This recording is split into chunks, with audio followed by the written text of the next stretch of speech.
Tell me something. How old were you when you stopped being a child? When did you realize that being strong wasn't a choice? It was survival. Some people don't just grow up. They're forced to. Welcome to Mindset Money, where we explore the psychology behind the stories we carry. And today's story is for the ones who grew up too fast, for the kids who became adults before their time, for the adults who still don't understand why they're always tired, always strong, always alone. This is their story. It starts quietly. No one notices. You're 7 years old, staring into the eyes of a parent who is falling apart. Maybe it's addiction. Maybe it's anger. Maybe it's silence so deep it feels like a storm. And something ancient clicks inside you. If I don't hold everything together, no one will. This is how a child disappears. Not physically, emotionally. You smile more, cry less. You read the room before you speak. You become the emotional thermostat of the entire house. A tiny adult wearing shoes far too big for your age. And the world praises you. So mature, so responsible, so strong. But no one asks, at what cost? Psychologists call this parentification, when a child becomes the caregiver, the peacekeeper, the protector. This isn't just unhealthy, it rewires the brain. You become hypervigilant, always scanning for danger, always waiting for the next explosion. You learn that love is a transaction. You give peace, maybe they'll give safety.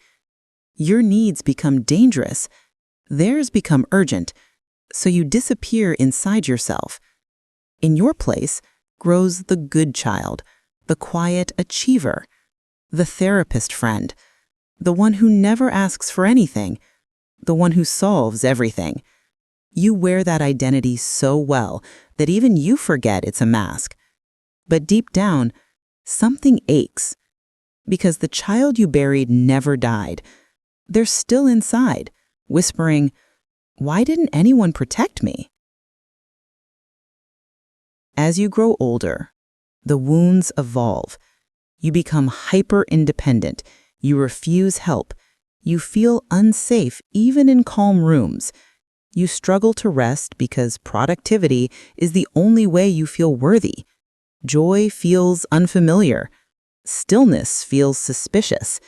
Peace feels like a trap, because your nervous system learned chaos as home. This isn't just sadness. It's complex trauma, and children don't choose it. Their biology does. They sacrifice authenticity for belonging, not because they're weak, but because they're intelligent. But here's the tragedy. What saved you then is killing you now. We grow into adults who apologize for crying, adults who flinch at softness, adults who give endlessly but panic when receiving, adults who look strong but feel hollow inside. So, what's the first step? Not fixing, not pretending, not saying it wasn't that bad. The first step is witnessing, acknowledging the truth you've spent years running from. Because fine is a mask too, and deep down, you know it. You start asking your inner child, what did I need that I never got? Maybe the answer is safety. Maybe it's comfort. Maybe it's someone to ask, how are you really? And slowly, you begin giving those things to yourself, not to fix the past, but to stop reliving it. This is how you stop choosing partners who feel like parents. This is how you stop mistaking anxiety for intuition. This is how you stop performing strength and start practicing softness. Carl Jung said, "There is no coming to consciousness without pain." And he was right. Healing isn't about becoming someone new. It's about remembering who you were before the world told you who to be. If you grew up too fast, listen closely. Your maturity was never the problem. Your lack of choice was. But now, you finally have one. You can choose rest. You can choose softness. You can choose to stop carrying everyone else's emotions and start honoring your own. And no, it won't happen overnight. There will be days when you feel like a child again. Good. It means they're coming home. Let them cry. Let them breathe. Let them finally be seen. Because you're not broken. You're becoming whole. Maybe for the first time.